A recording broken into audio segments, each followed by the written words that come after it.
Bismillah walhamdulillah wassalatu wassalamu ala rasulillah amma ba'du. Bapak Ibu sehat semuanya? Alhamdulillah. Kita telah melewati puasa yang ke-14. Betul ya?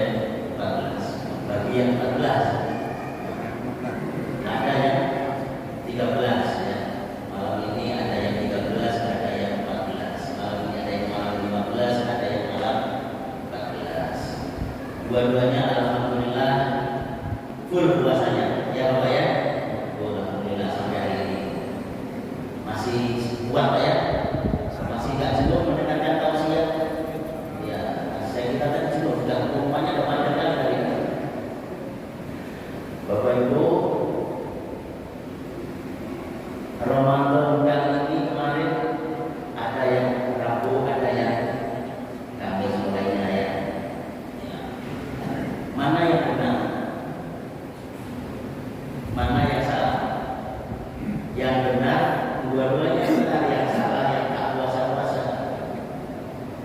Kita lihat hadis Rasulullah Bapak Ibu.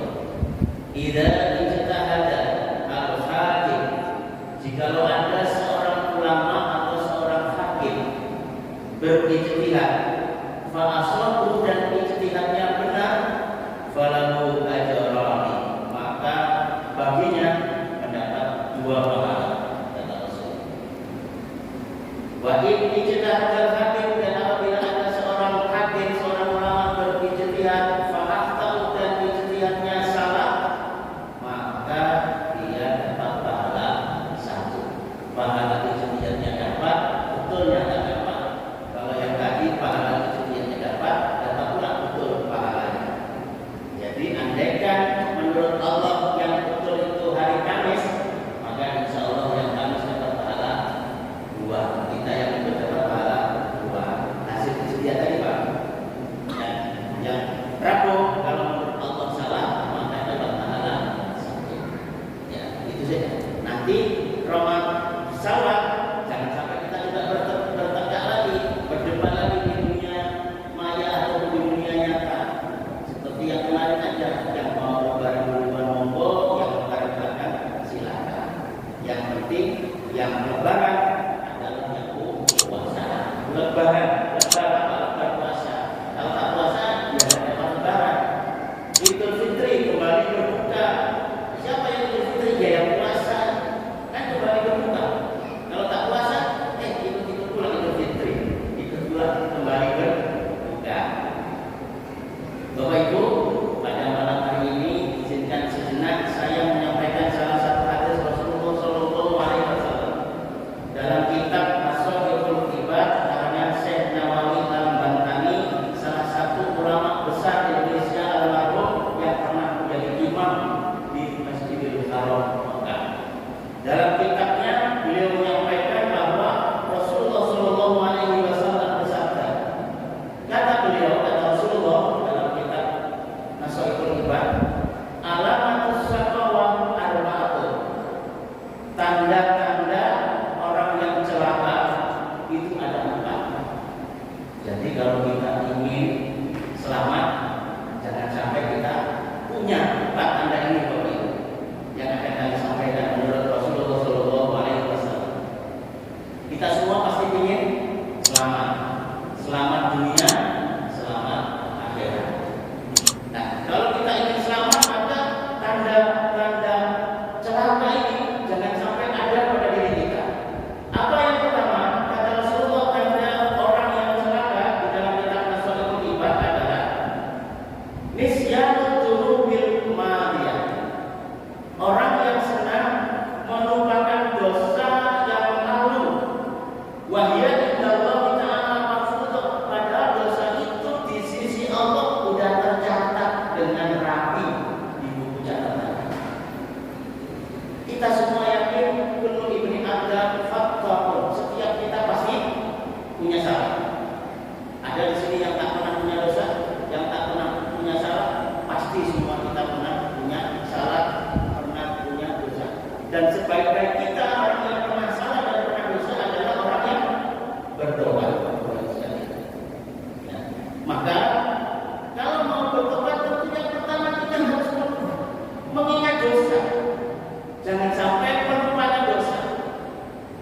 Ini yang sering kita ya, merasa dosa kita ini sudah diampuni.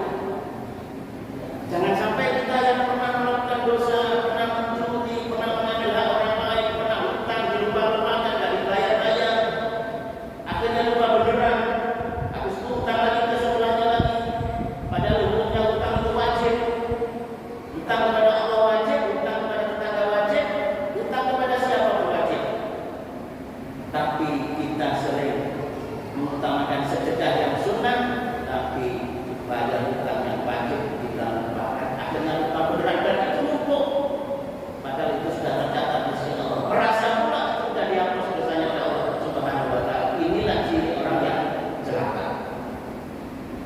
Kemarin kita pernah menjalani sholat berapa lama? Jangan dikira itu sudah diampuni oleh Allah.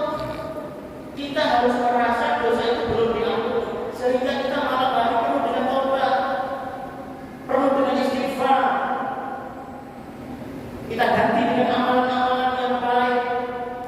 Bahkan ada ulama kalau kita belum pernah meninggalkan sholat wajib, kita ganti dengan sholat wajib. Tapi ada ulama yang berpendapat tidak perlu. Perbanyak sholat sunnah, qobliyah dan ba'diyah, untuk menutup yang pernah 2 tahun tak pernah sholat, tak pernah ingat masjid. Ke masjid hanya maghrib doang, hanya isya doang, subuh tak pernah. Padahal Rasulullah tak pernah sholat di rumah. Katanya kita nak rumah Rasulullah, nak ikut Rasulullah. Bapak Ibu jamaah rahimahullah. Maka kita jangan sampai menjadi hamba Allah yang senang melupakan dosa yang lalu. Dan itu sudah tercatat di sisi Allah Subhanahu wa Ta'ala. Itu ciri orang yang celaka yang pertama menurut Rasulullah Sallallahu Alaihi Wasallam. Lalu ciri yang kedua, wa dzikrul hasanatil madiyah, selalu mengingat-ingat kebaikannya, selalu menceritakan kebaikannya. Ini orang yang celaka, Bapak Ibu. Kalau orang melupakan, alhamdulillah, biarlah Allah yang mengingat, biarlah Allah yang mencatat di sisi Allah Subhanahu wa Ta'ala. Dan insya Allah semakin rapi tercatat di sisi Allah, semakin dilupakan oleh manusia, semakin tinggi tingkat keikhlasannya, semakin ingin diketahui oleh orang, semakin ingin disanjung, semakin ingin dipuji.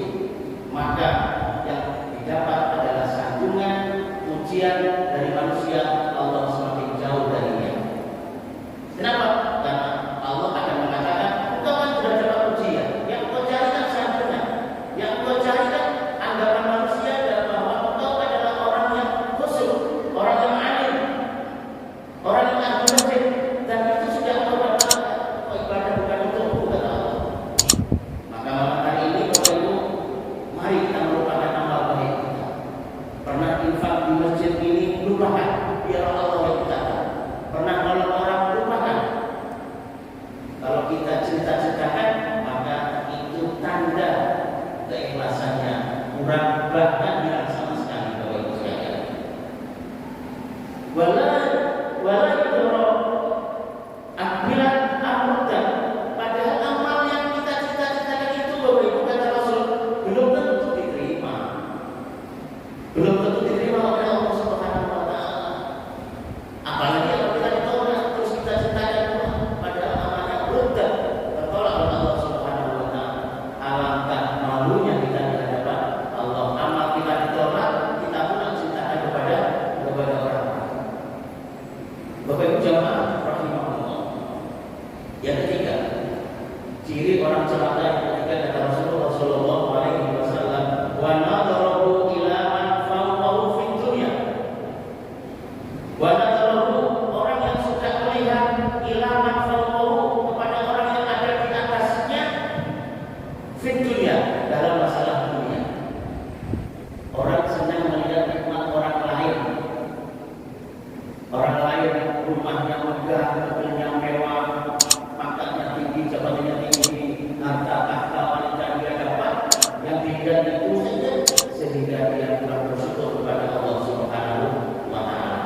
Kita punya banyak kelebihan pada hari ini.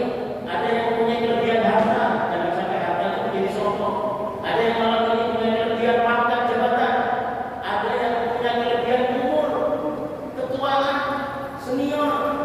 Kenapa iblis sombong tidak mau sujud kepada Nabi Adam sedangkan itu perintah Allah? Karena iblis merasa senior, banyak ilmunya, merasa banyak makan asam garam, sehingga tidak mau perintah Allah dilaksanakan, sujud kepada junior. Pada sujud itu bukan sujud menyembah, tapi sujud ditakdir, sujud untuk menghormat kepada makhluk Allah yang bernama Adam alaihi salam.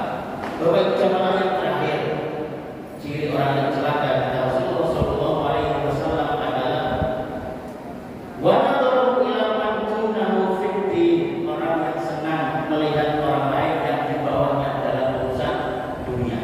Urusan dunia lihatlah orang yang di atas bawah itu. Jangan melihat orang yang di bawah.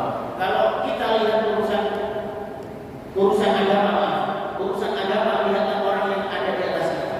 Jangan sampai urusan agama kita lihat orang yang ada di bawah kita. Misal kita sudah jamaah 5 waktu di masjid, ya, kita lihat orang lain pula yang hanya jamaahnya hanya 2 waktu. Itu yang 2 waktu itu sia-sia saja, rezekinya lancar. Kenapa aku harus 5 waktu? Maka berturun nanti, turun 4 waktu, turun 5 waktu, turun 1 waktu, lama-lama nanti jangan lagi ditinggalkan jauh dari Allah Subhanahu wa Ta'ala. Ada yang berkata, belum tentu orang yang masjid itu baik. Ya memang betul. Belum tentu orang yang ahli masjid itu akhlaknya bagus. Juga betul. Tidak semua. Nah, kalau orang yang ahli masjid saja belum tentu bagus, apalagi yang jauh dari Allah. Tidak ada filternya, tidak ada bandnya. Kalau kita masih ingat Allah, mau melakukan dosa ingat Allah tak jadi, mau melakukan maksiat ingat Allah tak jadi. Bapak Ibu jamaah rahimahullah, orang yang melihat ataupun suka merendahkan orang yang di bawahnya dalam masalah agama, ini termasuk orang yang celaka. Maka setiap kita tarawih ada ceramah, setiap kita sholat Jumat ada khotbah, datang harus kita kosongkan pikiran kita. Kalau merasa penuh dengan ilmu, yakinlah khotbah tidak benar. Yakinlah